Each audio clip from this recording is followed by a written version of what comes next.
The lights are out on the new Smyrna Beach Jeep Chrysler Chevrolet pickup truck. That means that next time around we will have a green flag. First racing season started.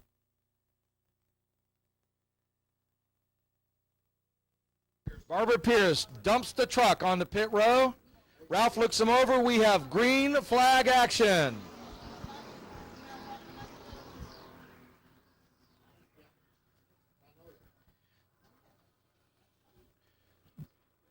Through the first turn down the backstretch, advantage so far, 11 car of Nick Vogler, but down into turn number 3, the 3X car of James Frisbee takes back over the advantage. 23 machine, Ed Barber moving up from the 5th place starting position, and he turns around in turn number 2, and there's a mad scramble. They managed to pretty much keep out of the way. The single file, Barbara Pierce brings them through turns number 3 and 4. She will sprint off, and the 3X machine of James Frisbee will set the pole pace. We're back to green flag action.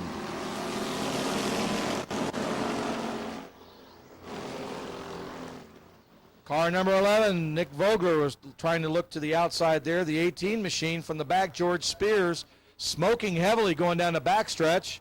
They say they go before they blow, and unfortunately he's having some problems, so he will dip off on the pit row.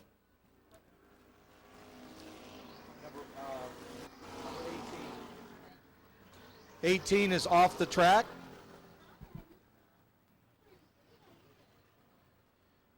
And the 3X James Frisbee machine stretches out to about a 5-car length lead coming out of turn number 3 and 4. Riding high out there on the rim. Following him, the number 49 car, starting in the middle of the field, Jason Foster.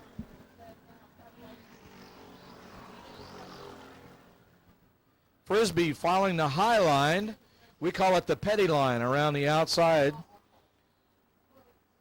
Running fast, allowing the car to free flow up there. Third place machine is number 86 from the back of the field, Johnny Brown, making a good move towards the front. Podium finish at this time if he can hang it in there.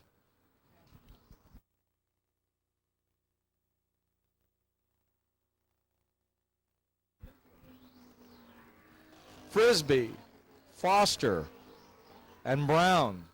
And also coming from the rear, the Jeff Colburn car, the number 3, looking into the back bumper area of the 66 machine, Johnny Brown.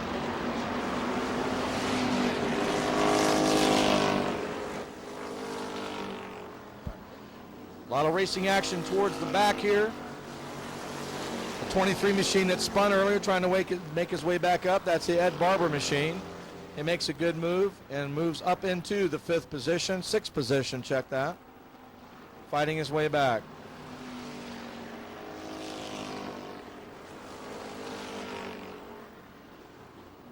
Number 3, Colburn, looking to the backside of the 86, trying to find some running room. We do have some lap cars up here, the 21 machine of Mike Dahm. Oh.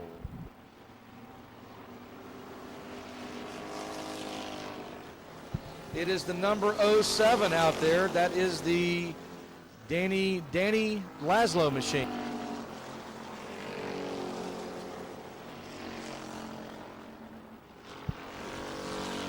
Down the backstretch, the 3 car lengthens his distance a little bit.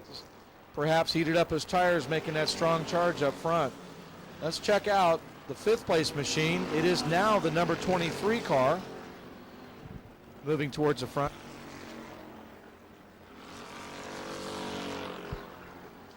Ralph holds 2 sticks in the air, and that means halfway for James Frisbee, leading from the drop of the green flag. 2nd place still belongs to the Foster machine. The real race is for 3rd place with Colburn and Brown. Down the backstretch, the 3 looks to the inside, dips down in there, cannot make it stick. Door was slammed shut by Johnny Brown. Seems like he can make it up there, dive down in a little bit, heats up his tires, and it has to back off. The 15 machine of Mike Wolford follows up in the 6th position.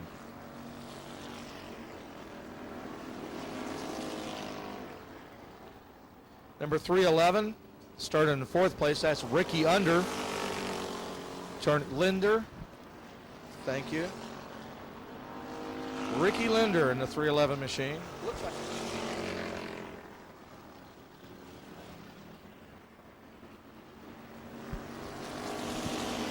11 car goes down a lap. That's Nick Vogler, who started up front.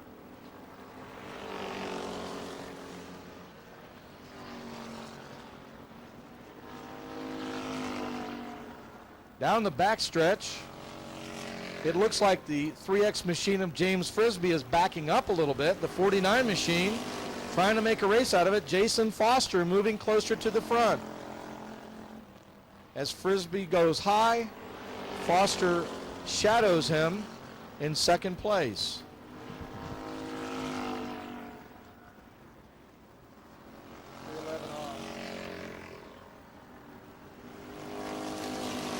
Jason Foster getting some late race rejuvenation here, just 5 laps to go. James Frisbee's been out there by himself. Perhaps he doesn't have the feel for who is where, but he'll know it soon because the 49 car will come up, apply the chrome horn, try to move him over. Out of turn number 4, 49 machine has a nose advantage at the line. He is now in 1st place. The 3X machine drives up the hill in that high line. 49, though, makes his line stick towards the bottom. Further back in the pack in turns number 2 and 3. Check that. Turns number 1 and 2. 49 going off and hiding now. 5-car length lead over Frisbee.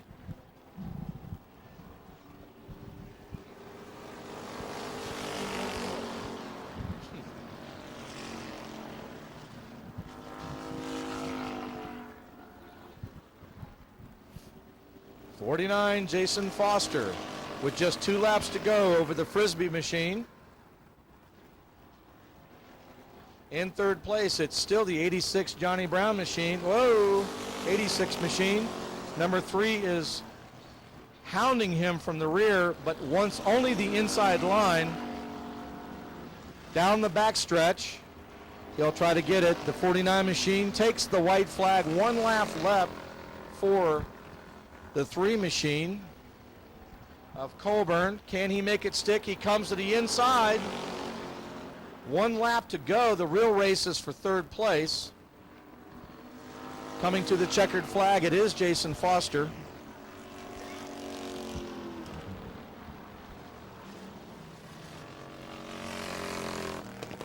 Jason Foster with the win, and coming to 3rd place is the 86 machine. 16th lap to do it, but Jason Foster in 1st place.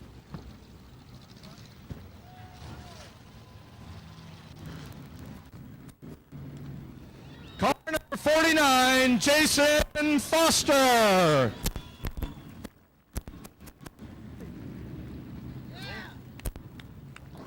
Hey, how about that? Waited till the 16th lap to make it stick, and then you made your move to the inside.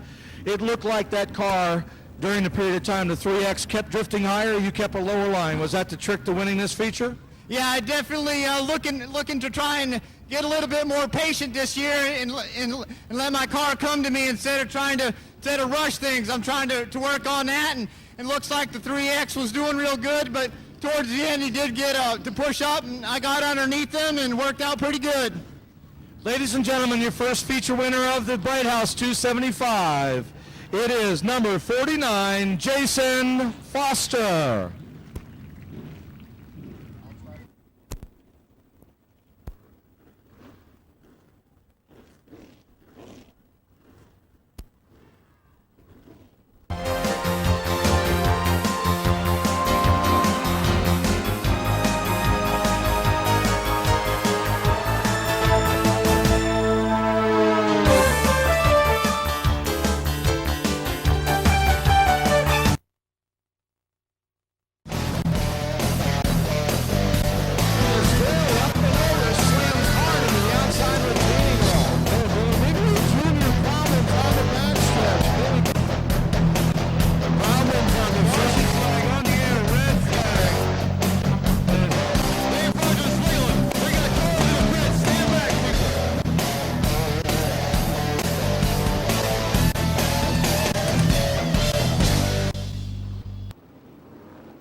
lights are out.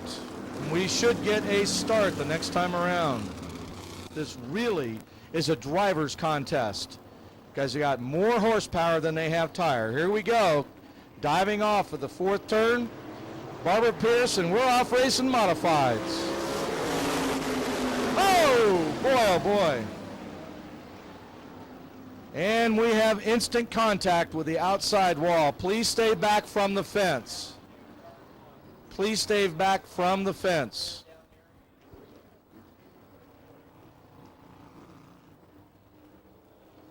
Unfortunately, got the car sideways and overcorrected and found the outside wall.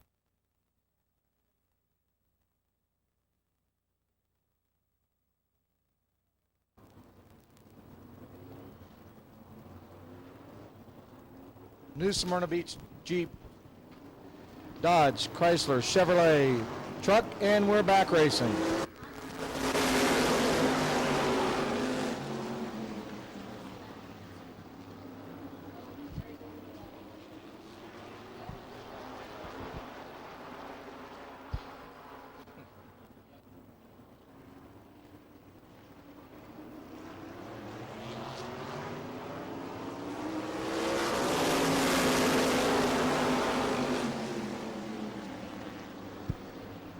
Out of turn number one, Alan Bruns maintains first, but hounding him, putting the bumper tag on down the backstretch. Jerry Simons in the 66 machine. Fast machine. Is he going to try to find a little bit of a high line or wait for Alan to move?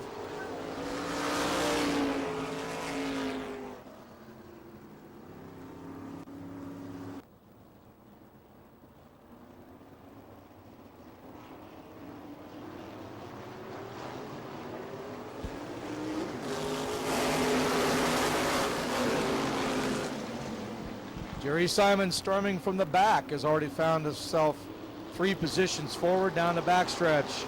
Alan Bruns, 4B, stretches it out. Bruns to the lead.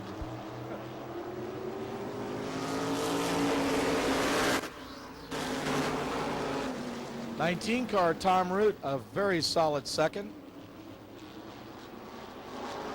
Jeremy Fitch now in 6th place. I'll check that, not Jeremy Fitch. It is Jerry Simons.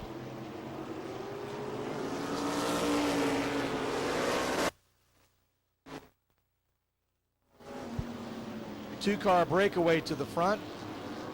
Jerry Simons now in 4th place, pushing the 96 machine of Matt Wheeler down the backstretch. He'll look to the inside, try to find some wiggle room down there. And he does. He finds it to the inside, and at the flag, tries to take a wheel advantage into turn number 1. Simons makes it stick and up into 3rd place. Bruns with a two-car advantage to the flag. A 19, Tom Root in a solid 2nd place effort. Fitch making up a little ground at time. 25 laps is more than enough time. Matt Wheeler in the 96 machine, a respectable 4th. But the race for 4th has Mark Van Devender hooking onto his rear bumper, trying to find a place to get around. Jerry Simons down the backstretch into turn number 4. Puts the hook on the 19 car Tom Root and takes over 2nd place.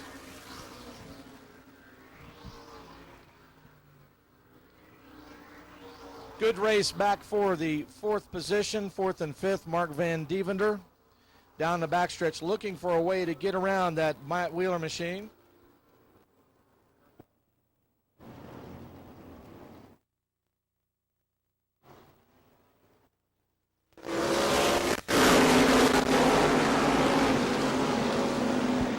Simons rides the rail on the outside, trying to find the advantage, and coming out of turn number 2, finds the absolute horsepower and speed to flash around Alan Bruns. And Simon takes over the lead and spreading it out now. The 19 car, Tom Root, sneaking up on the back bumper of Alan Bruns. And now into turn number 3 and 4, 19 and 4.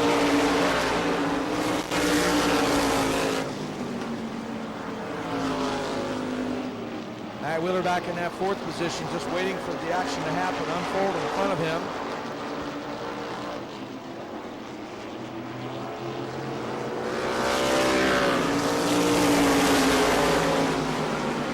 Simon, Bruns, and Root at the line. 1, 2, 3.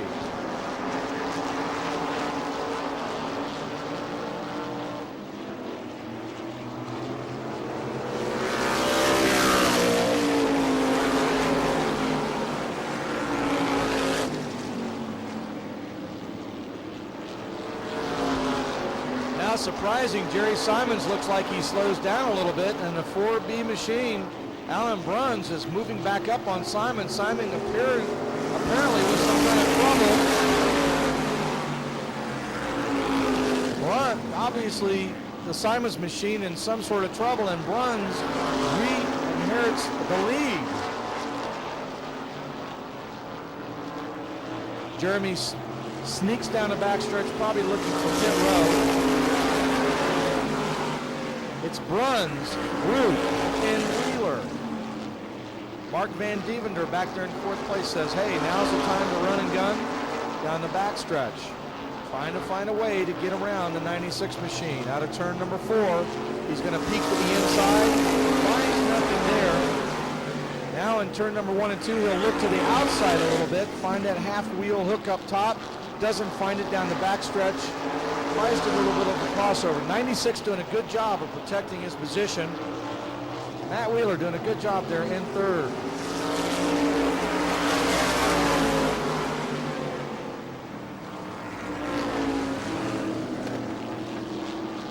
Alan Bruns down the backstretch, stretches it out a couple car lengths. The 19 car, though, driving it deep into the turns and finding an advantage there.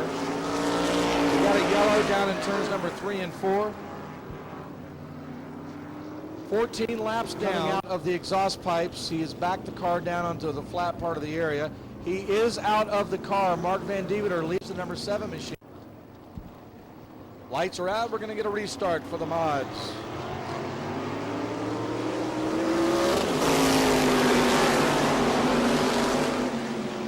The 96 making a bold move to the inside of the 19, makes it stick. Matt Wheeler down the backstretch has found the advantage for second place. Nice move. 19 fights back hard on the outside, trying to find some racing room up top. 96 machine in front of the starter stand came up here hard through the gears. Obviously it downshifted to find that advantage. But meanwhile, Alan Bruns out front with a 2 or 3 car advantage, but he binds the car down at 3 and 4, but very fast between 1 and 2, so the car's handling better at one end of the track than the other.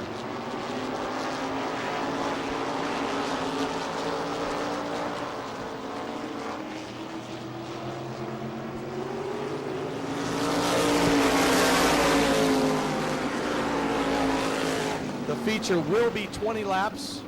The feature is 20 laps. We're going to be coming up here towards the end of this.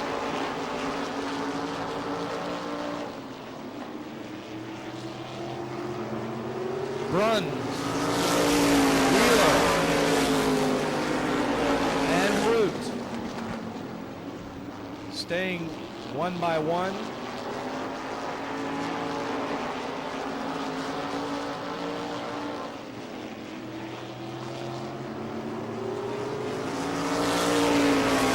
Spinner up in turn number 4.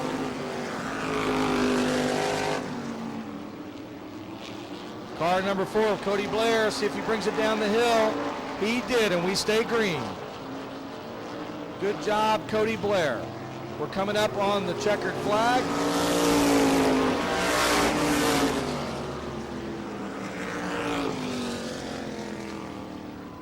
And your winner in the 4B, Alan Bruns.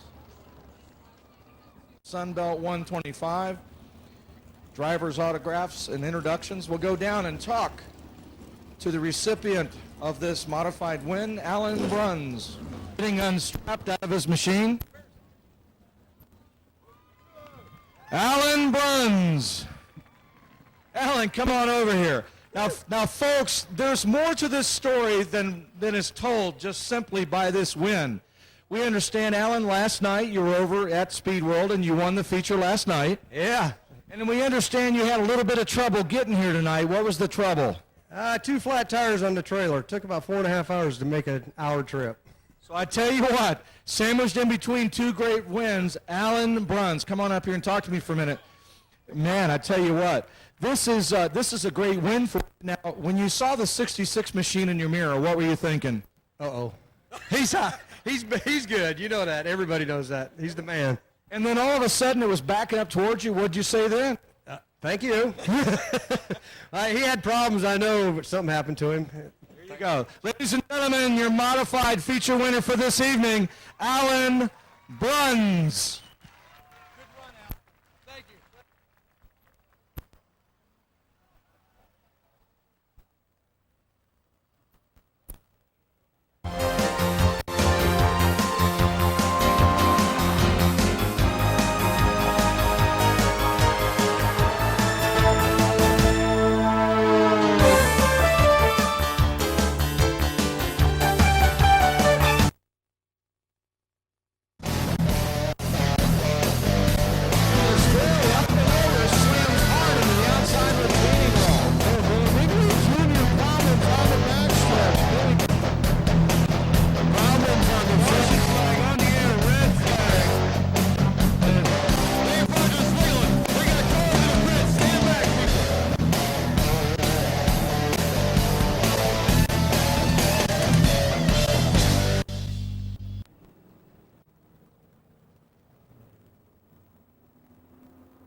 We're going to have a start right here and a very aggressive start. Number 60 truck of Chad Akins. Hard to the inside, but cannot make anything stick.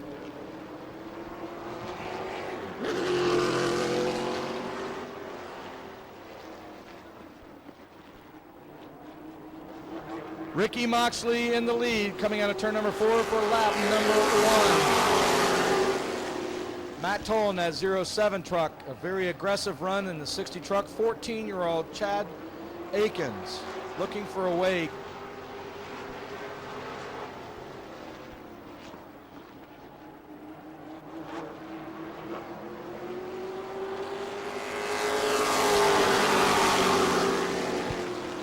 Marty Wolf, the 9 truck, ran very well last year to the inside of the 07 Matt Towell truck. From the tower, we understand that 07 truck driven by a young man just turned 13 in January. What? Chad is 13, check that. All right, we'll get it straight. Towell.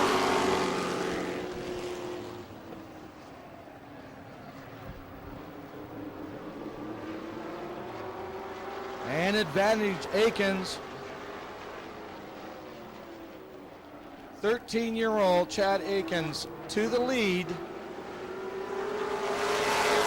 Ran well during speed weeks and won a couple features. Akins, Moxley, and Marty Wolf. Marty Wolf looking to the back of the Moxley machine, trying to find a way around. Again, doing very well in points last year, looking for points this year.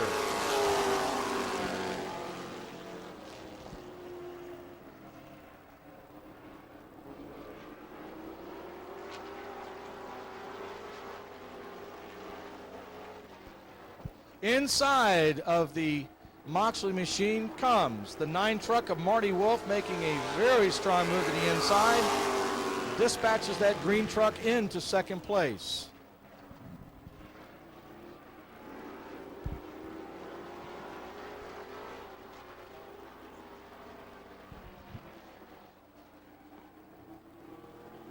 Truck number 29 off the track, that's Tim Gertsch, or Gretsch, Gertsch. Gertsch, Gertsch.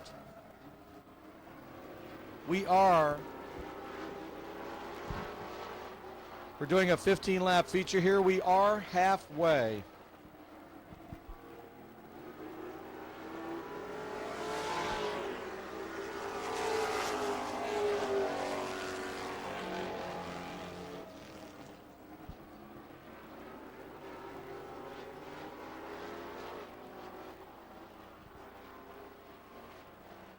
Chad Aikens to a commanding lead.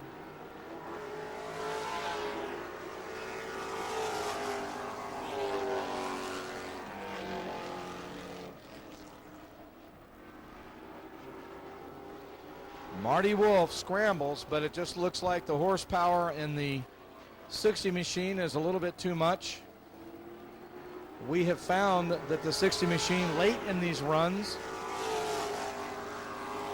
would perhaps get a little zealous, I guess is the word to use. He would overdrive the truck a little bit. But as he matures and settles down, this is going to be one terrific little driver.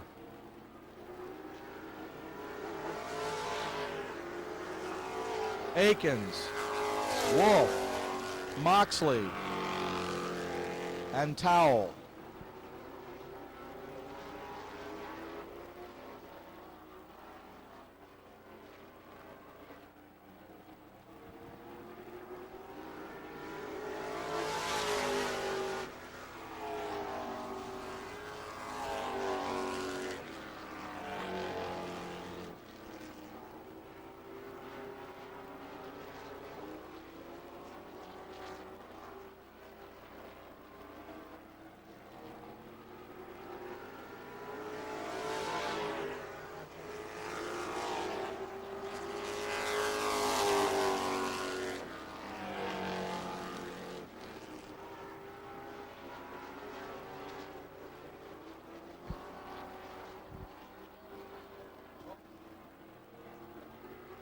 Marty is slowing down something. A tire has gone down on the second place truck, and he has made an exit to the middle of turn number 3 and 4. We have a yellow flag.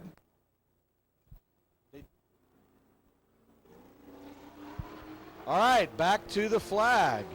Moxley leads him. 2 laps to go. Next time around, they'll get the white flag. 60 truck.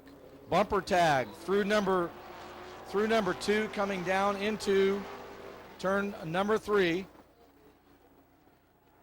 He will come down and lay the chrome horn on him. He'll look to the inside. It is a white flag lap. It'll be door handle to door handle, turn number 1. He gains the advantage again, pulls the crossover. 13-year-old Chad Aikens kept his head, is moving forward. Now Moxley is being closely followed by the Towle machine. And there's going to be a race to the green. Oh, and he went around a little bit, trying to gain that advantage.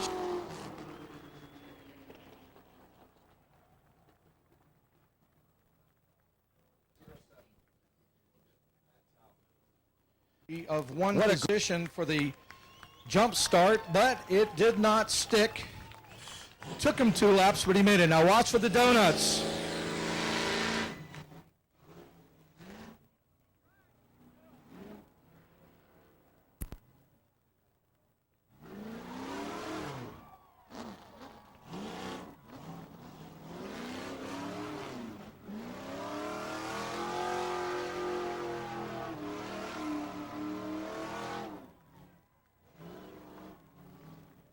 Permit for 2 years.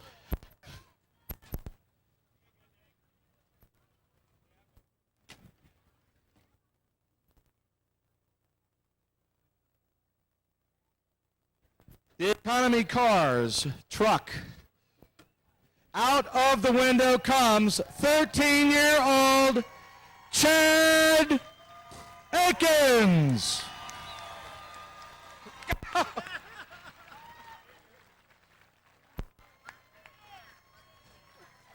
Hey, now folks, can you imagine about 5 years from now you're watching a Craftsman Truck Series race and you get the same action? It'll be deja vu all over again. Chad, come on up here.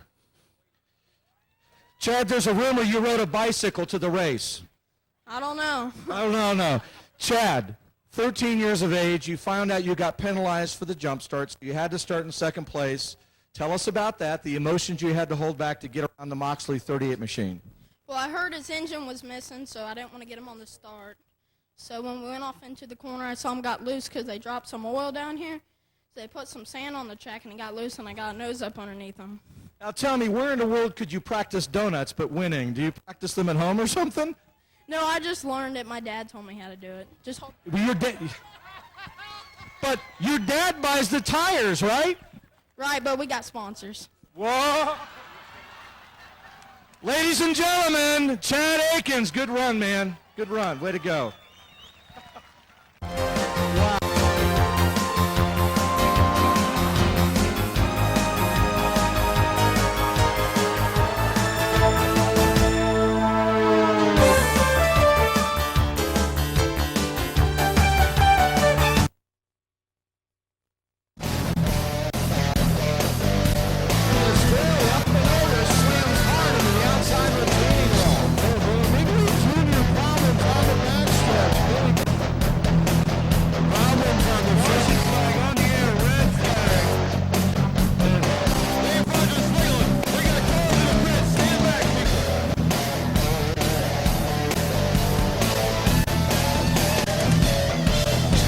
Start transition. Ready? 1, 2, 3. Gentlemen, start your engine.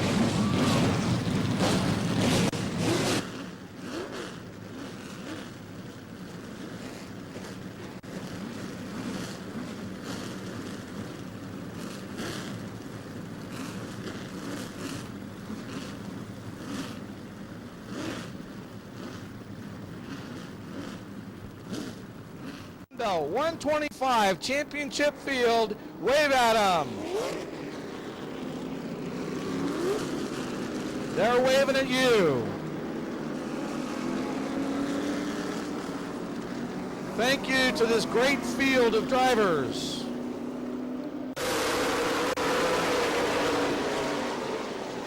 Through turn number 1, Showcat holds it down and holds the line. Inside line, the faster line right now.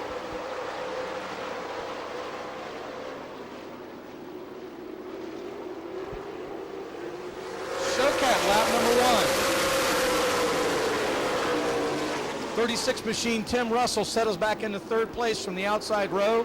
Again, the inside, the faster line. Down the backstretch to the inside of the 36 machine. It's Wayne Anderson looking for a place to run. He's rooting down low, and he will make it stick with the line. 07 Jeff Schofield is shuffled to the outside, now to the inside line. And so the third place starter, number 36, Tim Russell, settles for the 5th place position. Top 5 running back to the flag. Showcat, Bresnahan, and Wayne Anderson now to the inside, down the backstretch, looking for second place. Anderson tucks to the inside, makes it stick. The outside line just not with enough rubber yet. Wayne Anderson charging to the front now in second place. Yellow. We have a little bit of fisticuffs up there in turns number 3 and 4. Lights around on the backstretch, looking for a start this time around. Jeff Showcat setting the pace from the pole position. He will try to look for an advantage from this point, and he has fired.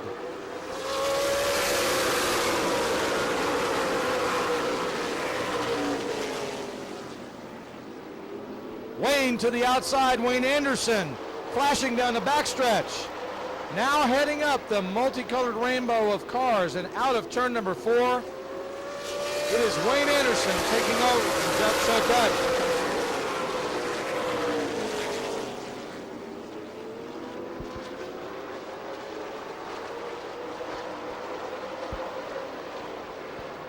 Coming around for lap number 17 or 18. Wayne Anderson is out to absolutely take over this field. Now a little bit further back, some good racing between the 80 car of Brian Finney and Jason Boyd in the 15 down the backstretch. Boyd looks to try to close the deal but can't quite get around. It is Anderson. Anderson at the line.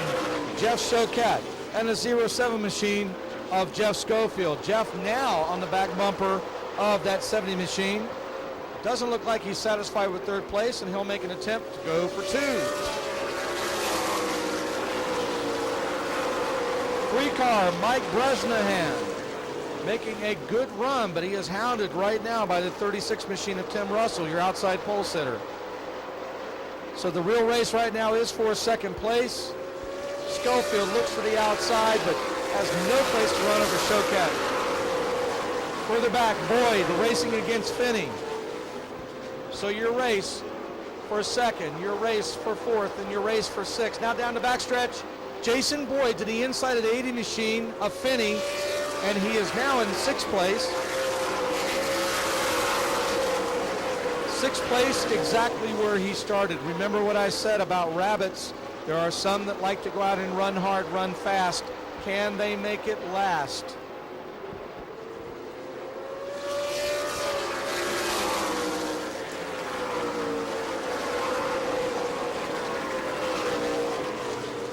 A little bit further back in the field, content to run single file for a number of laps.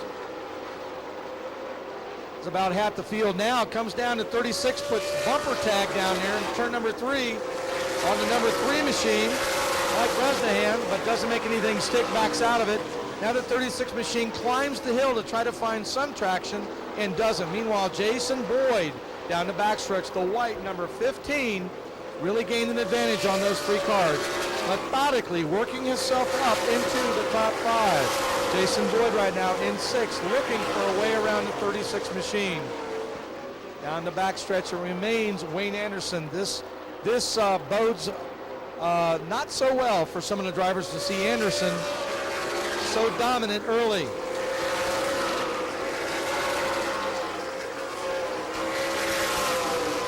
Back a little bit further, track favorite David Rogers running a nice steady pace in the back and gains a position in front of the starter stand.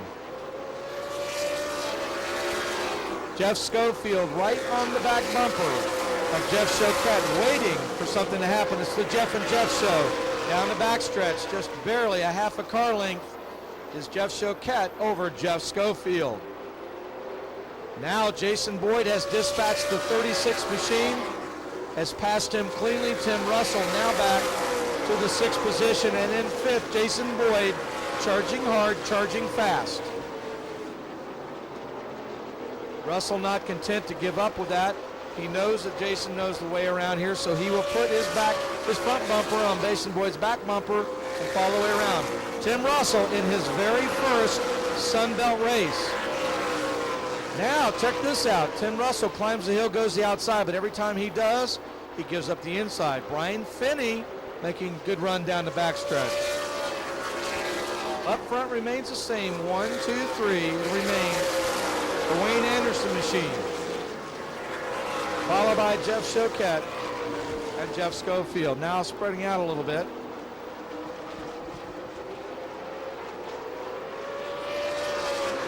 A high-pitched whine in the Wayne Anderson 84 car is a difference right now. You can tell a lot of the torque and horsepower of that car is tuned in directly for this half-mile track tonight. 31 laps down, working on 32. Wayne the Wildman Anderson has it in control at this time. Further back, single file racing. Jason Boyd made the pass on the 36 car, but has not moved up much further. It could be that the spotter is telling him, stay comfortable, you're a straightaway away, just relax, stay back there. But it's almost impossible to tell Jason Boyd to relax, so that's a hard job for any spotter. Coming back to the line, Wayne Anderson. Oh, we got Jeff Schofield right on the back bumper of Jeff Choquette. This could be a very interesting little move here. Again, pushing out of turn number 2. It is Schofield down the backstretch. Puts a bumper to the inside, but Choquette slams the door. Ouch on the fingers, down the front stretch again to the left inside. Choquette has to be careful. Look at this. Schofield makes it stick. Choquette goes up the hill. That was a great move on Choquette's part. Normally, he wouldn't show that kind of patience this early, try to maintain, but good move. Now, Schofield in 2nd. Choquette in 3rd. Does Schofield have anything for Wayne Anderson? Wayne is just simply out there, not going too fast, but fast enough. Is his spotter in his ear telling him to slow down? We'll find out. little bit further back, the 36 machine gets outside of the Boyd machine, but he can't quite make it stick. And meanwhile, Finney sees that door open on the inside. Once again, 36 times the hill. Finney looking to see if he can do anything to get there in the top 5.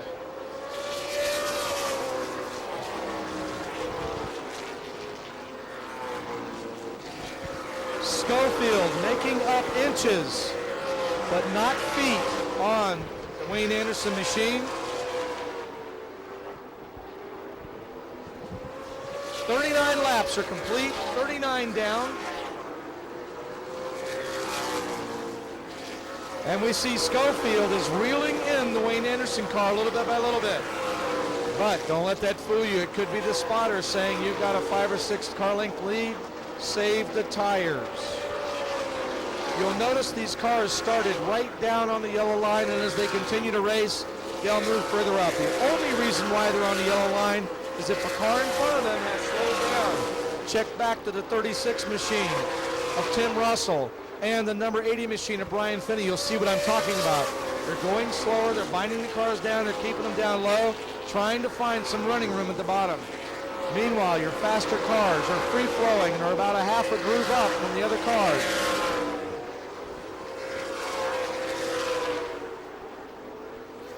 We got a yellow, got it off the wall. That one was one waiting to come along. Pace truck. Momentarily pulling off the track. And the wily veteran of Wayne Anderson leads the multicolor rainbow to another green flag.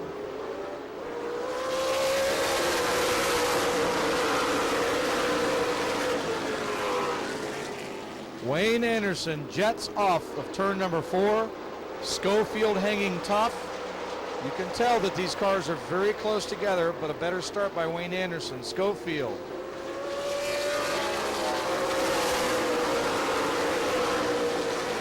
Now fading to a couple car lengths. It is probably anticipated that Wayne Anderson was told by his spotter to get a more relaxed pace, save the car.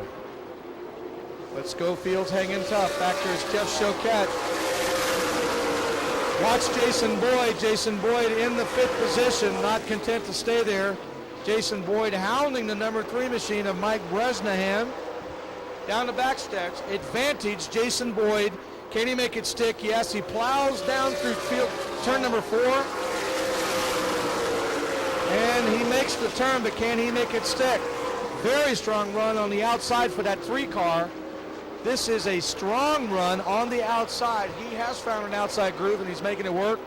Jason Boyd to the inside. The 36 car, though, will mess with this whole deal because he's going to be coming up to slam the door. Jason Boyd still door handle to door handle with the 36 machine of Tim Russell. 20 has gone off the track into the pits. That's the Scott and Millar machine. Door handle, and number 3 machine of Mike Bresnahan. And Jason Boyd. This is the race on the track. Number 36. Oh boy. A little bit of door handle rubbing there, and Jason Boyd had to back out of it a little bit because they can kiss tires and really hurt themselves. Now the 36 car is trying to take that advantage. Brian Finney looking to the inside of the Tim Russell car. Cannot make it stick, though. The car is way too equal. The 36 car has found some outside magic. As the rubber builds up on the outside, it will be much easier for these cars to navigate this half-mile track. Jason Boyd looks like his right front fender may have had some rub that's involved there, and that could be interfering a little bit, so he's going to back off, make sure everything's okay. Meanwhile, Wayne Anderson up front spreads his lead out on Schofield and Choquette, and the number 3 machine of Mike Bresnahan. Jason Boyd had his opportunity to get into the top 4, has not made it stick at this point. Cars behaving, single file around the way. One of the races on the track is Brian Finney in the 80 machine, pitting himself against the 36 machine that continues to climb the turns, but Finney cannot make anything stick down low.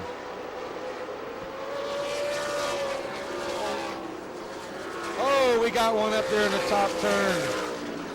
Coming around, a couple others finding him also. Whoops.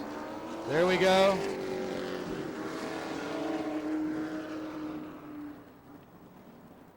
Hard. 61 minutes. We're almost coming.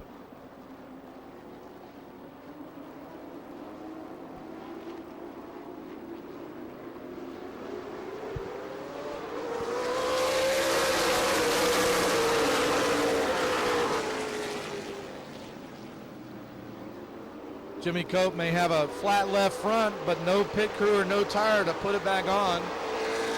Wayne Anderson charges to the front. Schofield doesn't let him get very far away, though.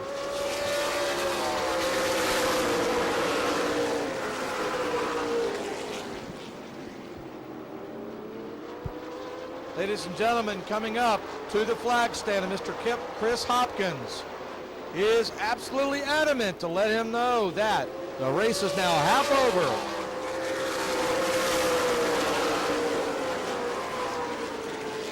Half down and half to go. The real racing is back there for fourth place once again. Jason Boyd down the backstretch, looks to the inside. Can he make it stick long enough? It looks like he has managed to move up on the Jeff Choquette machine just enough, but Choquette from the outside slams the door again. Boyd washing up the track just a little bit. He's got to watch that right front to left rear contact. However, he does have the preferred line if he can stick down low. But Choquette squeezes him off. Let's check to see if Jason Boyd can make it stick. Again, Boyd was doing this earlier in the run and unfortunately could not make it stick on the 3-car. Jeff Choquette relegated back to the 4th position. 3rd position, Mike Bresnahan out of Lecanto, Florida, running very well. Boyd to the inside of Jeff Choquette. We saw this so many times during the speed weeks, and we see it once again replayed right before our eyes down the backstretch. Jason Boyd settles in behind the car. Again, when you're running tight and to the inside, you are running, unfortunately, a lot of rubber off your tire. Wayne Anderson on a Sunday drive on a Saturday night is leading the race better than halfway through. Schofield a strong second. Bresnahan in third. Choquette, Boyd, and then Tim Russell. Let's give a call out to that 36 car in his first race. Doing a good job. Getting used to this track, finding his feet, definitely getting them wet.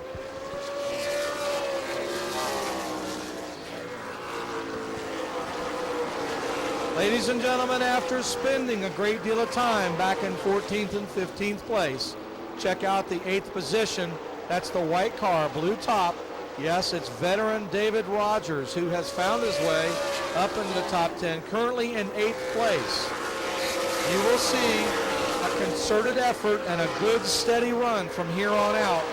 David Rogers, who won this Super Late Model Series here last year in points, would like to get a good finish here tonight. Anderson, Schofield, Bresnahan. Jason Boyd now heated up the tires and has faded back a little bit.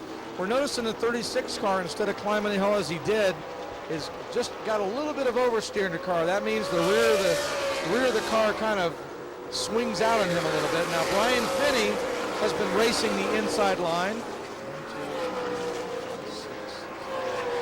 And now David Rogers is noticing what those cars are doing. David Rogers, one of the most consistent runners, staying within about a quarter of a lap from the leaders.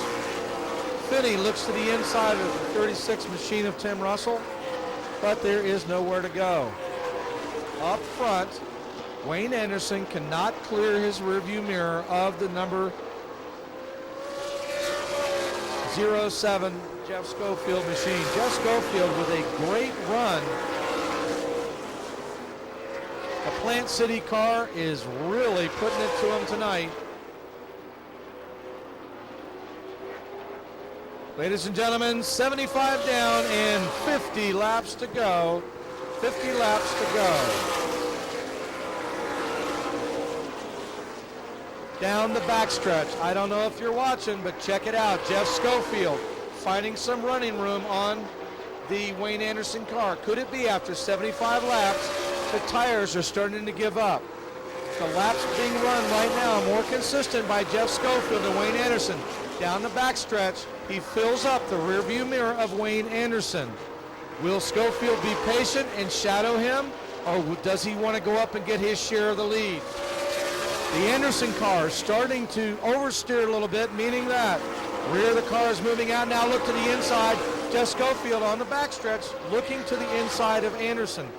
You will notice that Wayne Anderson will have the widest car on the track.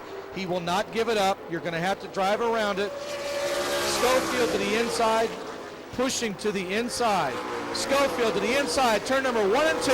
There is a pass for the lead, and down the backstretch, 0-7. Jeff Schofield takes over from Wayne Anderson. A steady run showing that maybe Wayne Anderson went out too fast, too quick. Right now, we are seeing the Schofield machine really getting out there. And by the way, if you listen to the sound of the 84 car, it's got a little bit of a different tone coming around right now. Motor perhaps laying down a little bit on him. When he backs out of into turn number 1, you can see a lot of the extra fuel. That sometimes indicates that a valve has burned on him or something is giving up. You can notice the flames coming out, and so the exhaust side is letting extra fuel come through, and that's why you see that. Whenever you start to see the flames, there's something in the valve system of the car starting to give up. We have ourselves a race. Jeff Schofield, who started all the way back in the 7th position, is now in the lead.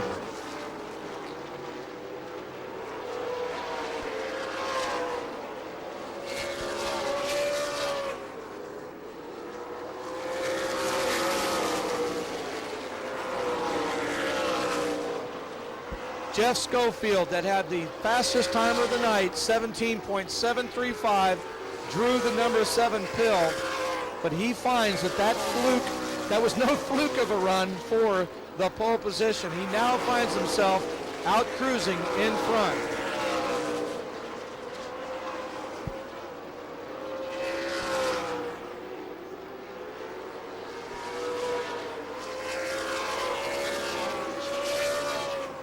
Wayne Anderson now where Jeff Schofield was just a few laps ago. Jeff Choquette now showing a little extra strength, and he's moving back up on the number 3 machine. Bresnahan down the backstretch has that black car in his rearview mirror, filling it up. Meanwhile, Jason Boyd satisfied with a 5th place run right now. David Rogers not making any ground up on the Finney and Russell machines. The 36 car maintains its 6th place position. However, the Brian Finney machine drove way up the hill and lost about 5 positions. David Rogers running consistently on the bottom, trying to find out what's going on with that machine.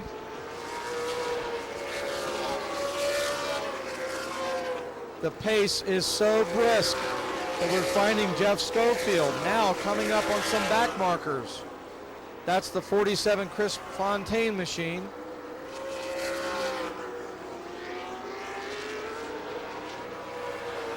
Schofield, Anderson, Bresnahan, Choquette, and Boyd. Any of the big races could have these names. Now into turn number 3 and 4. Your leader has dispatched Chris Fontaine a lap down.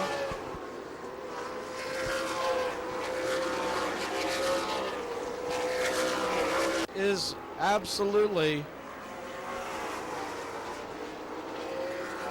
as quick as what we were seeing during qualifying times. They're not that far off the clock. However, tire management is very, very important. Still to the end of this. 90 laps are down, 35 to go. Schofield maintains the lead. Wayne Anderson not letting him get away. Looks like that whatever the valve problem was has cleared itself up a little bit for Wayne Anderson. He could be just laying back. Sometimes we don't know this, but cars can overheat while they're doing this. Sometimes they lay back, cool off. I'm not making excuses for any driver, but all kinds of things can happen during these longer races. Zero Machine gives way to some of the cars on the inside. Unfortunately, it cost David Rogers big time. He lost about 5 positions. Zero Machine looking like it's slowing down and perhaps will find its way into pit row, and it does. The Zero car is off the track.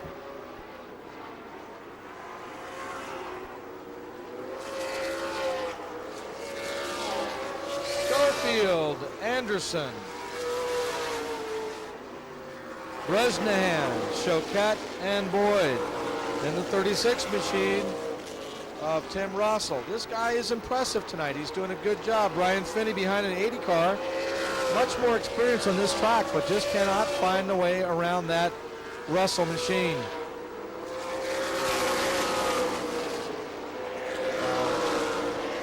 Meanwhile, David Rogers is solid 8th place. I don't think he'll be satisfied with that.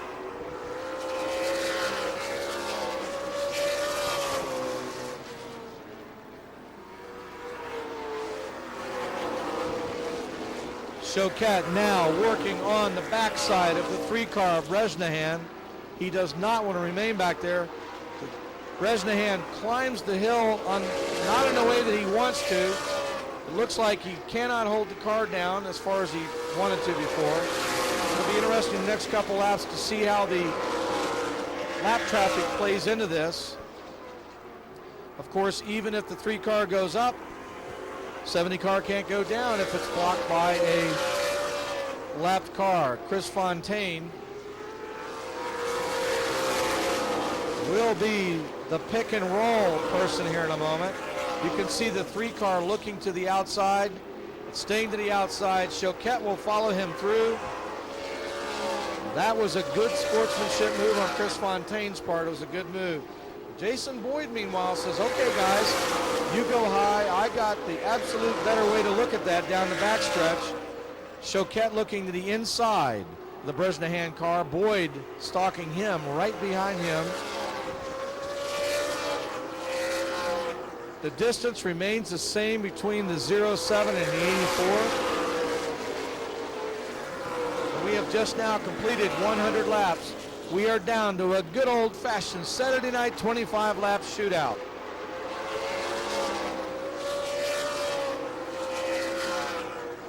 The 2 car of Patrick Conrad runs very well in this track, but right now about ready to go a lap down to Jeff Choquette, the absolute class of the field. He had fast time of the night and showing that it was absolutely no fluke.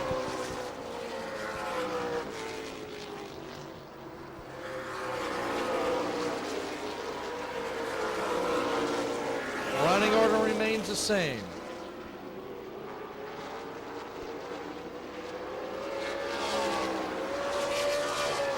The real race back there for the 3rd position between Bresnahan, Choquette, and Boyd. Remember, this is a points race. The 5th place car there was the points winner, the champion of the 2005 Sunbelt. Position by position, it makes a difference. And the 2005 season came down to the last race, so every position counts.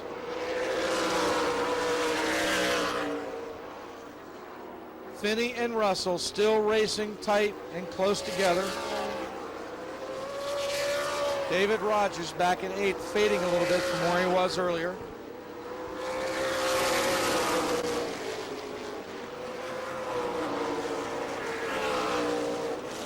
Good, clean racing.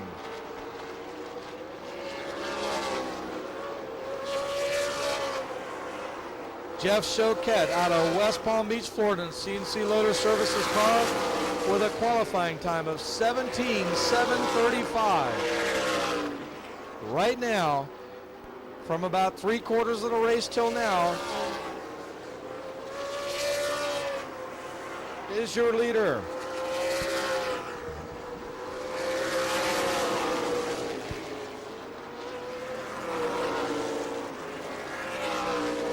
If you're going to make a move while you're on this track, now is the time to make the move. 108 down. Just 17 laps to go. I tell you what, you would think that the 3-car Bresnahan is a semi-truck, the way that he gets so wide. Choquette goes left, Choquette goes right, and Bresnahan just absolutely, maybe he's mirror driving, we don't know yet. But there is no space for that car to get around.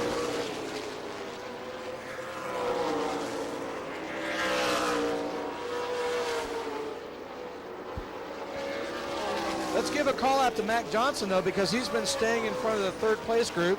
That's the black car with a bright red number 6, running very well. He has maintained the distance in front of the third place cars, doing very well. Right now, though, lap by lap, Schofield is stretching his lead out on the Wayne Anderson machine. I don't know if they're going to be able to use the move over flag on the 6. I guess they're gaining on him a little bit. Oh, down the backstretch, it is Choquette to the inside of Bresnahan. Now, will it be a pick and roll in the number 6 car when they come out? Look at Jason Boyd threatening the needle and finding his way up in there. Bresnahan losing 2 positions on that pass. Choquette to 3rd place, Boyd to 4th, Bresnahan dropping to 5th place. Bresnahan using a much higher line right now. Again, tires tell the tale. Car number 2, Patrick Conrad off the track. So, Choquette, who started on the pole, and Jason Boyd, who started 7th, find themselves in 3rd and 4th place. Good points race for these guys. Give a call out to Mac Johnson. He said earlier he didn't qualify well, but the car ran well, and he's showing that he's got equal strength to these 3rd place guys. But now Choquette finding himself little bit by little bit, moving up on the 6th machine. Jason Boyd now dips to the inside, the 6 goes to the outside, the sportsmanship move, and Boyd and Choquette blast down the backstretch. I would suspect the 6 car could tag onto the back of these guys and continue to run. We'll see how this works out. Now the 6 car is slowing down a little bit.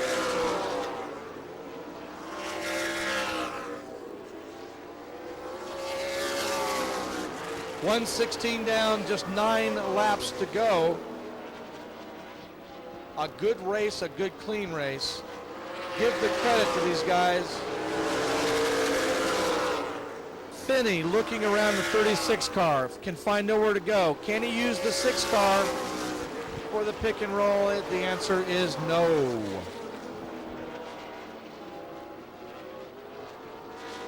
Jason Boyd, not satisfied with 4th place, looks to the backside of Choquette. Calling the most important duel on the track right now. With laps winding down, Jason Boyd's spotter is telling him, get her up and go. It's time to find out if we can get to a podium finish in 3rd place. Choquette started on the pole, will have nothing of that.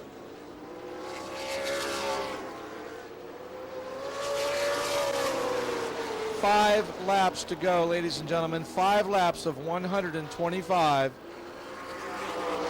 Schofield, the class of the field. Wayne Anderson holding his own in 2nd place. The real race back here is Boyd and Choquette with laps winding down. Will Boyd maintain his innocence? Will he maintain his patience? Or will he play bumper tag like he's doing out of turn number 2 right now? Chrome horn being applied down the backstretch. Time to go. Time to get on that wheel. Hunker down, and let's see what we can do. Jason Boyd slides it, loses a car length at the line.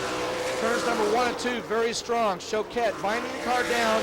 He knows that the only way that Boyd can get around is if he runs over him or through him, and that's not the way to do it. Maintaining that same car length. Boyd looks to the inside again at the start-finish line. Looks a little bit of a thing out there. Choquette driving wide, though. Jason Boyd doing the punt and run down the backstretch. Jason Boyd puts it to the inside. He's got to make it stick. Will they stay there? Jason Boyd stays to the inside at turn number 4 on the yellow line. Jason Boyd comes out, gets it sideways at the white flag. Ladies and gentlemen, what a move for Jason Boyd. Still fighting through turn number 1 and 2. Down the backstretch. Choquette goes, where did he come from? Down the backstretch and winning at the flag. It is Jeff Schofield, Wayne Anderson in for third place. Jason Boyd and Jeff Choquette. He stayed until the end. Jason. Mini stocks, late models, due to come. Also strictly stocks. We're going to go down and talk to this. But he showed that he was the class of the field. Car care guaranteed. Mr. Jeff Schofield.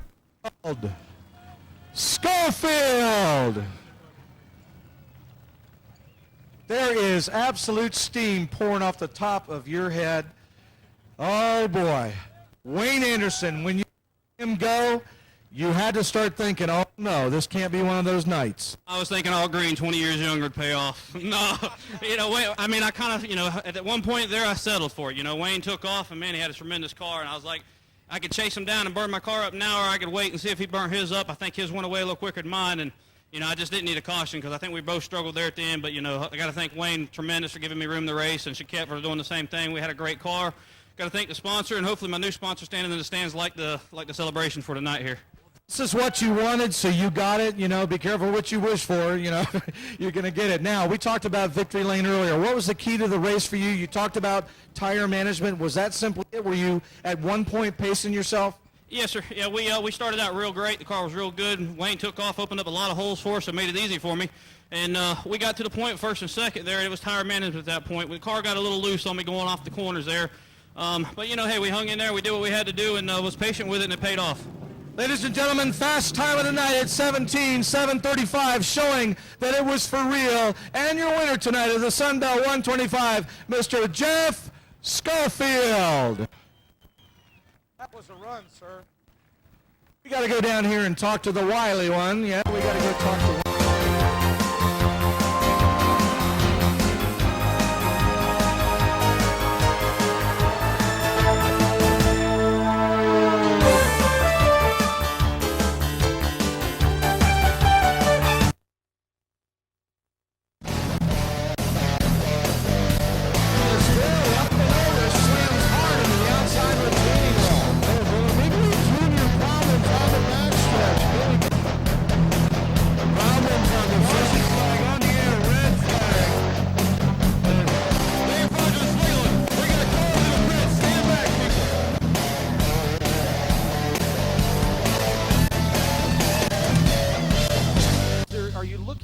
in the future? I mean, it's a very complicated issue. It's not as easy as it sounds that you just want to pay for what you use, because everybody kind of pays an overall Two types price. of individual choice. One is your literal ability to choose a program anytime you want. The other is which stations you want.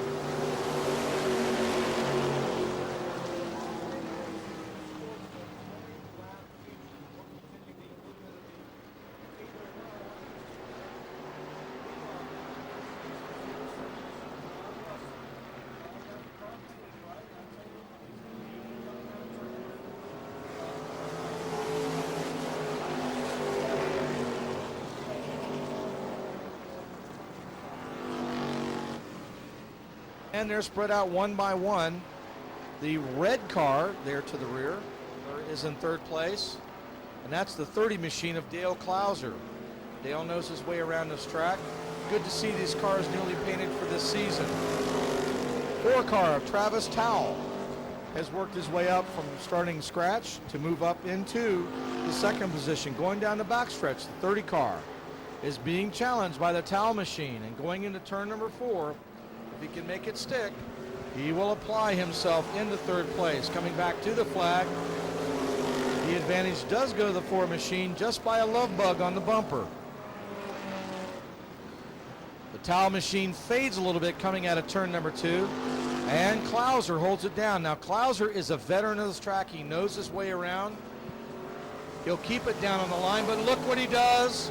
Unfortunately, he wiped up the track. What a driving job by the number 4 car. Turned it around and kept it going. Have you ever Straight. done any racing yourself? Actually, I haven't. I've got a brother-in-law who races mini mods down at DeSoto Speedway, though. Ah. And I've enjoyed many times going and being with him. Restart is going well, and the 4 car immediately charges from the back towards the front. The Lufsey machine still is in first place. But this time his breakaway is not as strong over the number 63 machine of Dale Howard. Dale will follow him. Check this out. The 4 machine has made a clean pass, moved himself back up into the 3rd position. Now his tail will be, how long will it take him to run down the top 2 cars? Lufsey and the Howard following the bottom line. 4 car following a slightly higher line. A good clean looking machine of Travis Towle. Down the backstretch. Looks like he's picking up just a little bit. Now for 4th place. Diving down low. A good clean pass. Is the number 74 machine of Robert Glover. And he dispatches.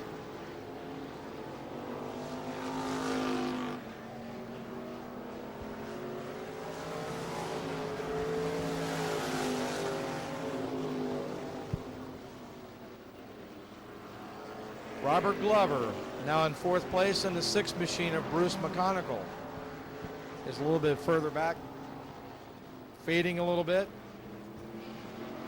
Meanwhile, Lufsey has 8 laps complete. Howard, and then the 4 machine. 4 machine gaining ground on the 2nd place machine, but Ron Lufsey out there on his own right now. Single file racing around this half-mile ribbon of racing.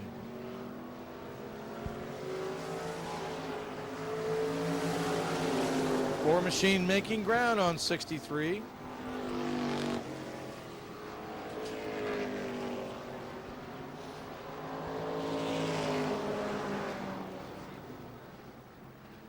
Four machine looking to the inside, seeing that Dale Howard fade a little bit, really hard on the binders.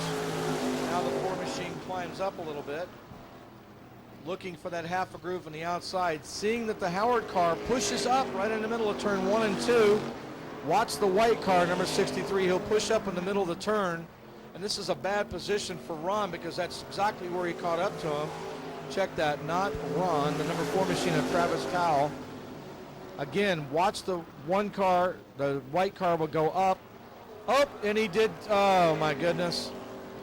And that's exactly what I told you before, that the 63 car, unfortunately, was just about something that has nothing to do with racing, but meanwhile, we're going to go back racing. Down pit row, and here goes Ron Lufsey, shot out of a cannon.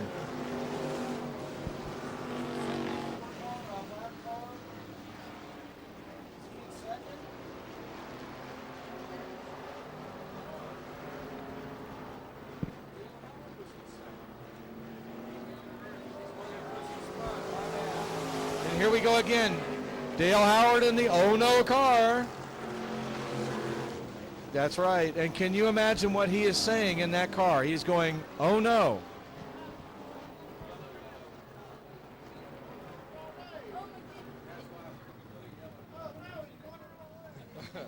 Oh no, he's going the wrong way. That's a quote from who had trouble earlier, is in 3rd place.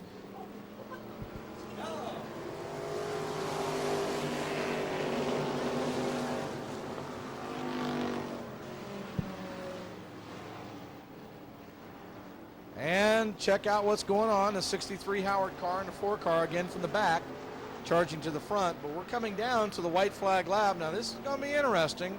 Ron Lufsey finding his way through.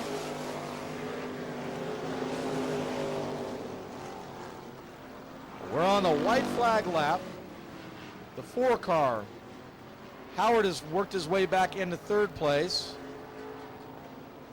Travis Towle in fourth. Will that be good enough coming to the checkered flag? It better be. And it is. That was an interesting race. Probably two of the fastest cars finished third and fourth.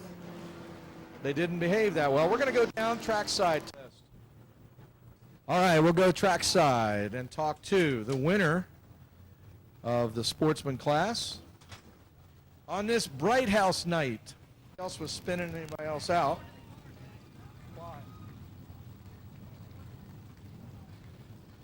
So we'll go down and talk to Ron Lufsey. No stranger to victory lane here.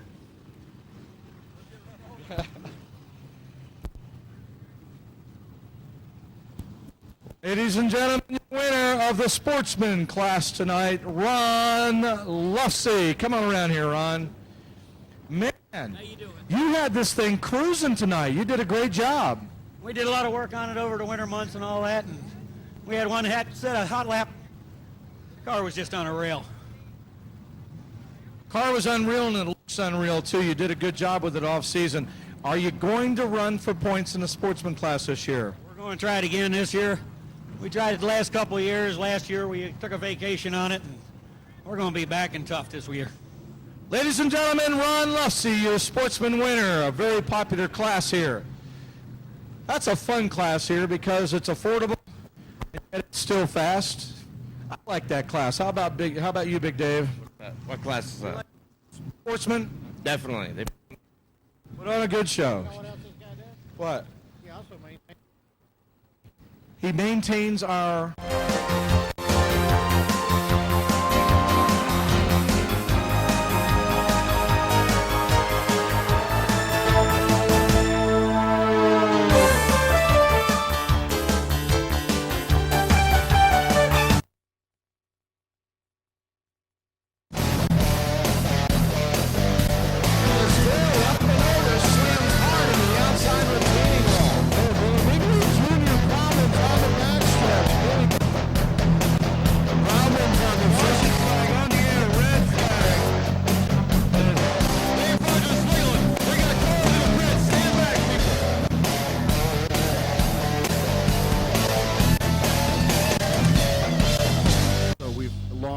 Just in the last 8 months, the Central Florida On Demand, and of course, as you and I were talking about earlier, that's one of the things that would be ideal for the racing footage, so that anytime you want, you can call up your favorite racing the 47K of Rob Kraus and the 47 car of David Gibbs. That is your late model field for this evening, and we're about ready to get started, Brian Craven.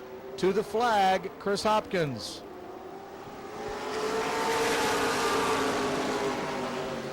I like Ralph. But Ralph does not swing a flag like you do, Mr. Hopkins. Here we go, down the backstretch. Oh, stacking him up, 3 wide, going in. Oh, this is not going to work, but it is. And we are 2 wide, 3 wide, coming out of turn number 4. And we almost, he did, good job, number 47. Too nice of a car. 47X David Green, what a move. Keep going. Applause, applause. What a great move. Darren Brown, young man Darren Brown. This man is only, young man is only 16, 17 years of age. He has taken the point in this run, doing an excellent job out front. In the second position, staying tightly to his back bumper, is the man you saw earlier, Alan Bruns. He had a great run earlier, showing that he still has what it takes here. Now down the backstretch going into turn number 4, Darren will be a little bit conservative early. We're only going to have 20 laps in this race. Bruns to the inside, Darren Brown to the outside. Will he know that he's there? Yes, it is. He washes up the track just a little bit, and Alan Bruns takes over the lead. Down the backstretch. Brown gathers it back up again, trying to find a little bit more of a steady and consistent pace. That's what it takes here. The 47 machine, I believe.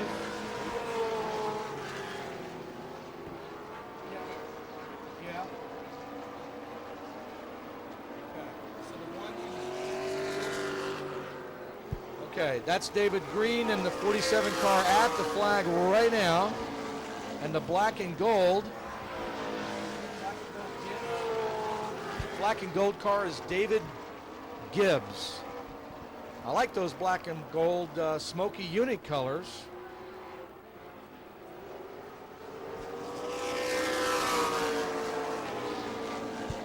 Danny Esposito Jr. in that white car, number 40, making a good move, staying there within striking distance. He is right now in the 6th position, mark that. Now we're seeing that earlier the runner, 5th position he is, the 47 car of Rob Case is now being dispatched for 5th place down the backstretch. Alan Bruns maintains a healthy lead over the 53 car of Darren Brown. Young man Darren Brown would like to have a win here.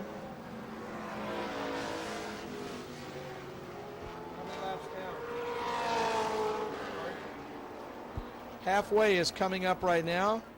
Halfway, we're 9 down, 10 down and 10 to go. Everybody pretty much staying single file. Yes.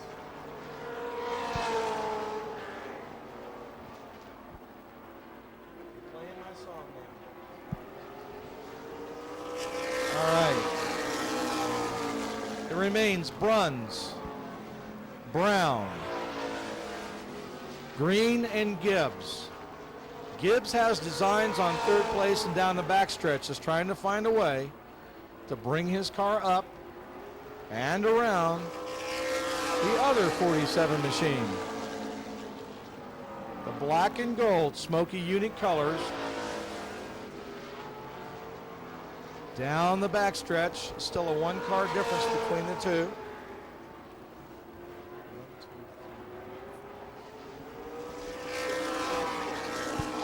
Danny Esposito Jr. back there in 6th place. Yeah, okay, back in 5th place, the 47K is a lap car. You know what I like about the Esposito cars? It's white and it's like a mobile billboard. It has a place for a sponsorship name to go on it.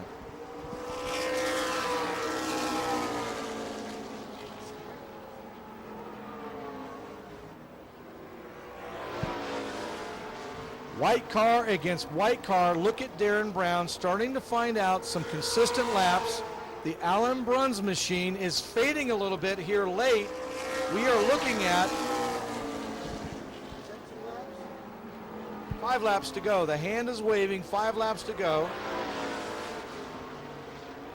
And now Darren Brown is starting to assert himself to run to the front. He knows it's now or never. Brown has a preferred inside line. The 4B car is running a little bit up, but while these 2 cars are doing it, the 47 machines are coming up on them also. The Green and Gibbs machine down the backstretch, trying to find out what the secret is to Alan Bruns tonight. He's just doing a great job of getting out front and staying out front. But the laps are counting down. Can young man Darren Brown find a way? Darren Brown, a former go-kart champion here in Central Florida, traveled on the National Go-Kart Circuit and in the Florida State Circuit. Done a great job. Young man also started out in BMX bicycles. He's a sophomore in school and plays on the Mainland High School baseball team.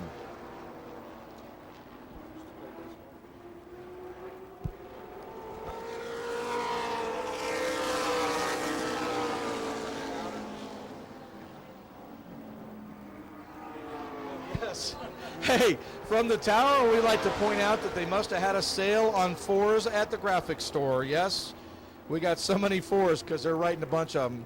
All right, we're coming down to the checkered flag, and Alan Bruns once again proves that he has what it takes to win 2 feature wins in a row tonight. Wow, last night and tonight. Now, stocks and Strictly Stocks coming up next. If you want to see a heated battle, you've got to see these mini stocks run.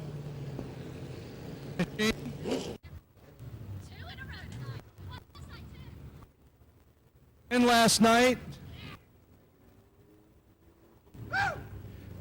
That's what I was just saying. Mama Bruns will be happy at the payoff window tonight.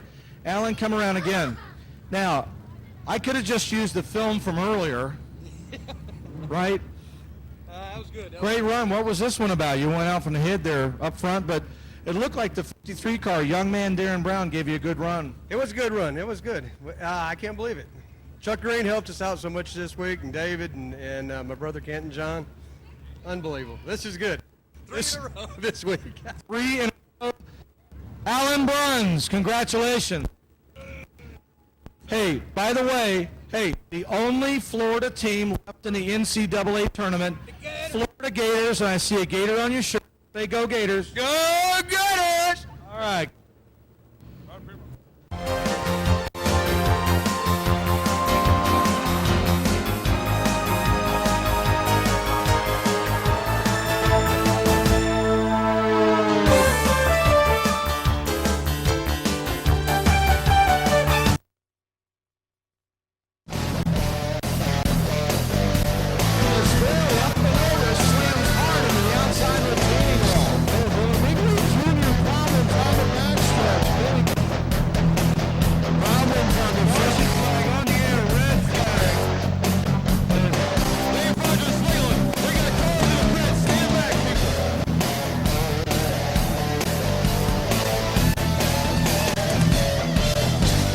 competitor. USAC. No, United Stock Car Racing Club. Okay. Big competitor with NASCAR. We used to run every night of the week and twice on Sundays Wow. at different racetracks up in New England and New York. The United Stock Car, NASCAR couldn't get into hardly any tracks at the time, but they have a lot of them now. We got to talk about the mini stocks real quick. The mini stocks have the V3 car, or the U3, I don't know which it is here.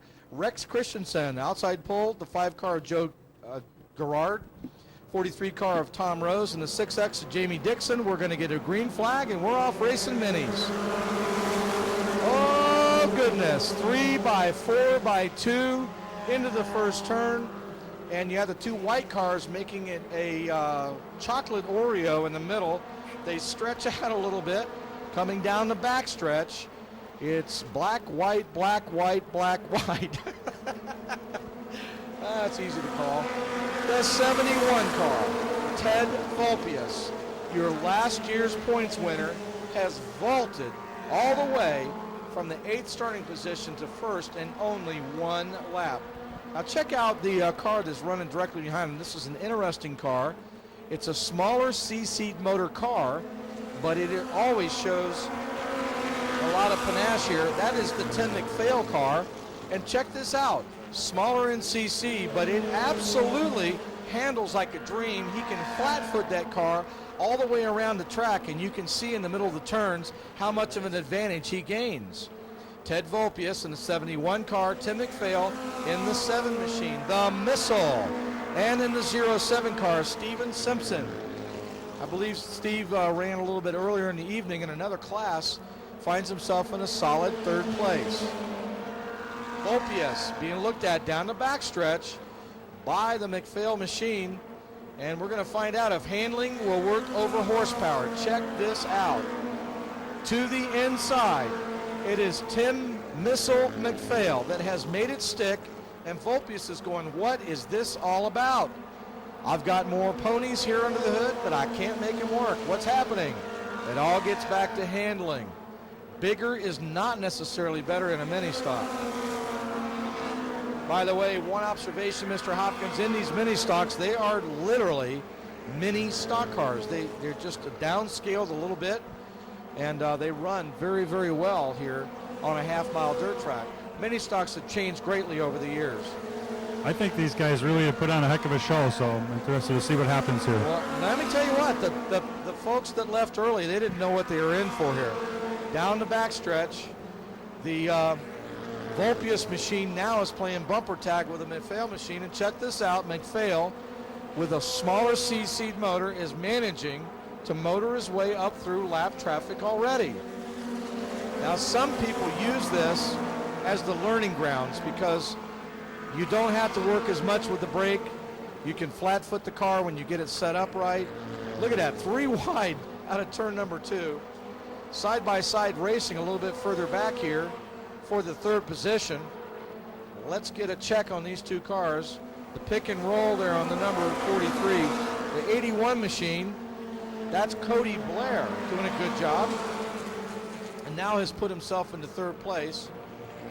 But a lot of, as I was saying, a lot of folks want to use this as the training ground to learn how to run, except that the expense of the car has grown over a period of time. And I believe that the skill level has also risen along with that.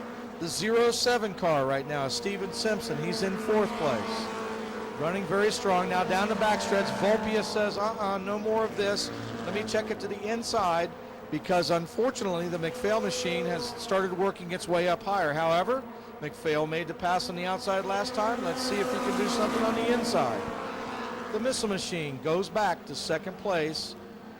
The smaller tires on the McPhail machine are starting to show the heat much sooner.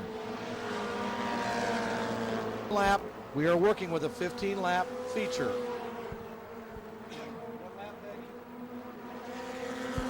Lap 11 down, we've got 4 to go. We're going 20 laps. Check that. We're going 20 because they've behaved and they've earned it. 20 laps it'll be. Yeah, really. Hey, I'm the last to know. Yes, ma'am.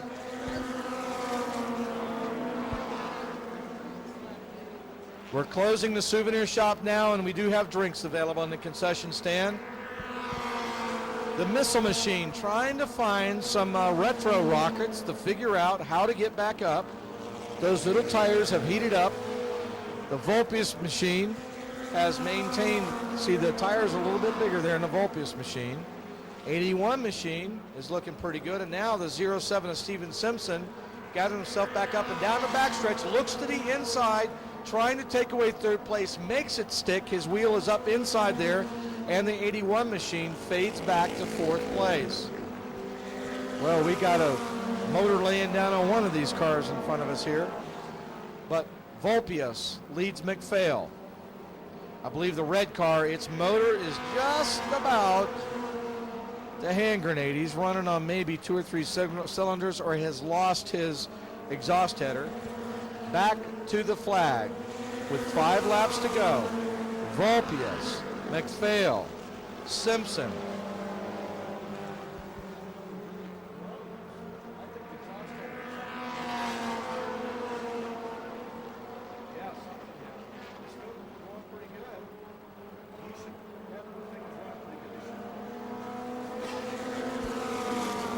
Volpius, McPhail, and the 07 machine. Oh my goodness. Steven Simpson.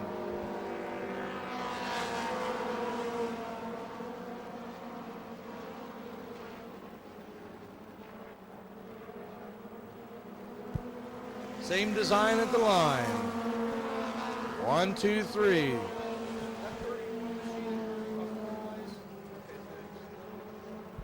43 has gone off the track to the pits.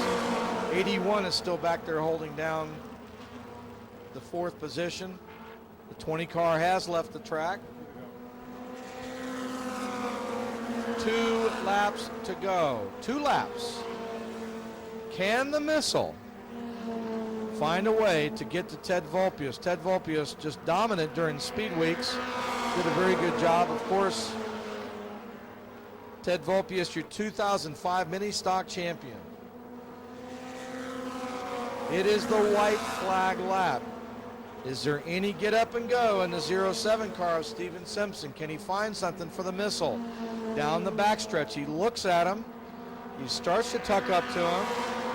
But unless there's some magic in the middle of the turn, we're going to find the finish being Ted Volpius, Tim McPhail, and Steven Simpson. Good run for the mini stocks. Stay tuned.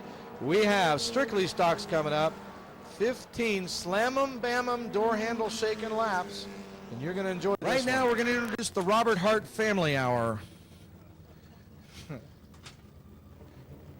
Ted Volpius, a 71 machine, didn't like the idea of running inside.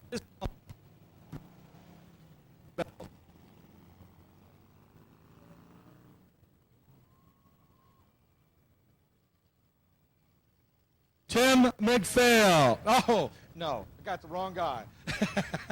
I'm only kidding. I'll tell you what, this was no gimme for Ted Vulpius tonight because that little missile car, under CC'd, smaller tires, really ran well, right? Let me tell you something about the missile. You know, me and him, we've been running together for years, and he just got more horsepower than anybody out here. And if he ever gets the thing to turn real good, everybody in the whole state's going to have a problem catching him. But, you know, he drove clean like he always does, and we got this brand new car here in Victory Lane. Real happy. Now, all the drivers in the mini class probably want to know, are you going to defend your 2005 championship? No, I'm not going to defend it. Not going to defend it. Well, for the fans here, we certainly applaud you on your 2005 championship. And anytime you race with us here, the class knows that they've really got a champion to run against. Well, I appreciate that. You know, we're going to run, but we're probably going to take, you know, a week off a month and do some other things, get caught up with some other things. We've got 3 cars. We got one and we got to rebuild. We got one we got to finish. Just busy doing some other things. You know, after 22 years and 180-some victories, you know, we've earned this break. You have. Now, Ted Vulpius has you've always been in the mini stock class, which is far more sophisticated than in the past. Have you considered moving up in class? If you want to call it moving up. Oh, it would be moving up, you know. No, we haven't really thought about it. You know, me and my car owner, I mean, we like what we're doing here right now. Matter of fact, you talk about, we've been doing this for a long time. I was talking to Danny Partis here tonight. He raced out here in the early and mid-'80s and was a force to be reckoned with. And we were talking about how things had changed through the years, going from the stock body cars to these things where they're fiberglass and aluminum and just about full chassis and all that. So, yeah, everything has changed. But, no, I'm happy doing what I'm doing right here. Ted Vulpius, great run. It's good to connect with the fans. Thank you and congratulations. Thank you very much. Thanks for the fans here. I know it's late. We know it's late.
Strictly exits James Mullins, 1 car of James Lannon, and the 43 car of Skip Wager. Right after this, all the Bright House employees are going to get out and they're going to take their personal cars and have a demolition derby right here on the front stretch. He's just kidding. And we're off for the Strictly Stocks. Surprise, we now know what your sponsor package has to do. I'll get my 99 Escort out there and we'll see what it can do. Maybe we'll just pull out some of the tech trucks and then take them back Monday morning and try to explain it. Anyway, we're on lap number 1 of this Strictly Stock class, and they'll get around here in a moment. And we'll announce to you that the leader so far is the 75 car, Tim Logue, that started out middle of the field, has stormed his way up to the front. Now, this is more of your pure beginner style class. These are V8s, but they're basically stock. They put a roll cage in them, make sure that there's some safety features in them. Of course, they have a racing seat, racing belts, and they have the fuel cell in it.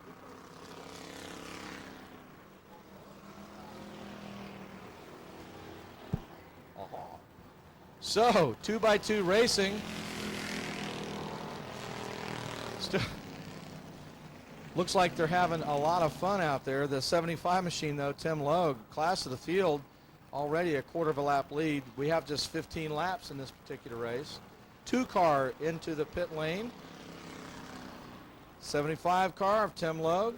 Second place car is the 8 car of Chris Wilkinson, started on the pole. The 88 car of Nick Boley. 17 of Leonard Ringley. Let's give a call out to the 43 car of Skip Wager. Finding all kinds of different racing lines to run out here. These are veteran race cars because they've already knocked the door handles off of them. How about the 009 car? The number 8 car is Dwayne Eisenman. The number 8 something car, which is the red car, the red number 8.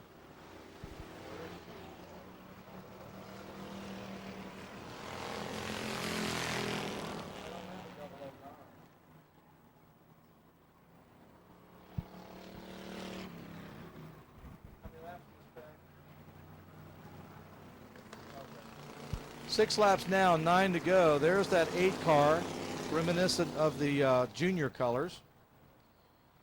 That is the Dwayne Eisenman car. A little bit racy back here, the 17 machine of Leonard Ringley. Going to the inside of the 8 car, Chris Wilkinson, to take over what I believe is the 3rd position. First place car now getting some of the back markers and being run way up the hill by the green car. Well, he can be credited with a lap and a half on that one as far as he had to go. But check this out. It takes him halfway down the back stretch to finally get up enough wind to coast past the green car. Now he winds himself back. Oh, he got a smoker on the back. Sir, please save that up for the summertime when we've got mosquitoes.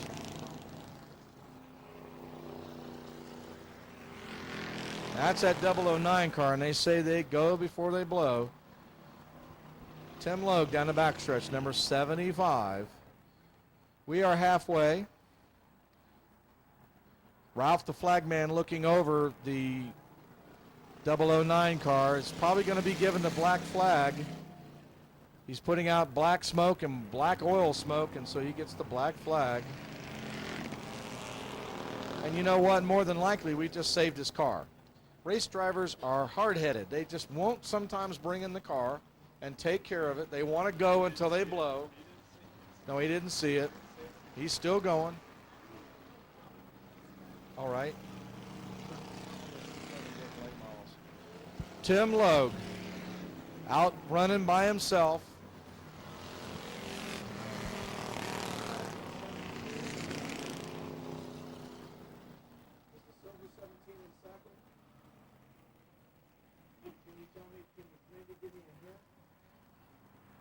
Oh my gosh, the red 8, Brian.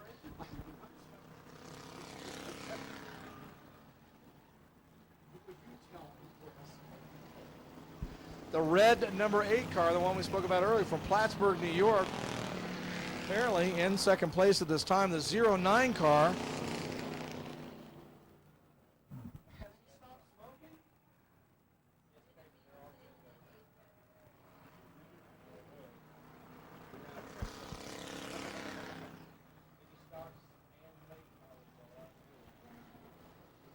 Mini stocks and late models all went through the room of doom, and they've passed tech. Meanwhile, the 009 car.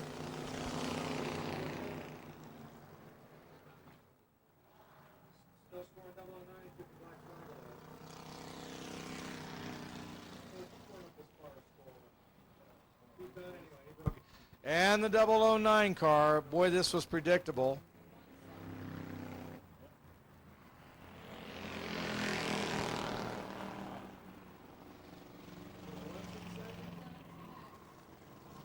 (17X) Jay Mullins is in the top 5. Tim Logue takes the white flag for the last lap of tonight's Bright House 275. Right now it's the Bright House 274. Now it's the 274 and a half. the 274 and 3/4, 274 and 7/8. And for Brian Craven, it's the 275. 275 Bright House Networks. We want to thank the folks at Bright House. Brian Craven, thank you ever so much for what you've done for us tonight. I hope you guys had fun. I hope we treated you right. And Well, it couldn't have been a better opening night. we want to thank you for being here tonight.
All right, Tim Logue had a great run tonight, and I'm going to give him the courtesy of the interview that he so well deserves since he stayed late, raced.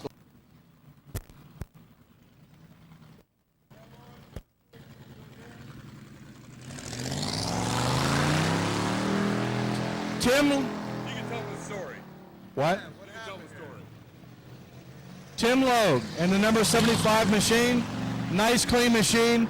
Thank you for staying late with the people. I'm sorry we didn't get a whole lot of more people to talk to you, but you went out and hid from everybody. I did. Yeah, I got out there, man. I just wanted to have fun with it. But apparently, I guess I jumped the start or something. I don't know. Well, you came from the middle of the pack, finished well, so now you got to go through the room of doom. The Room of Doom's always fun. I love those guys, man, so I'm looking forward to it. You ran very well tonight, and we look forward to seeing you during this year, okay, Tim? Thank you very much. All right, folks, see this? Some last-minute fans sticking around. Chris Hopkins, thank you for tonight, sir. Look forward. You're always welcome up in the booth to talk.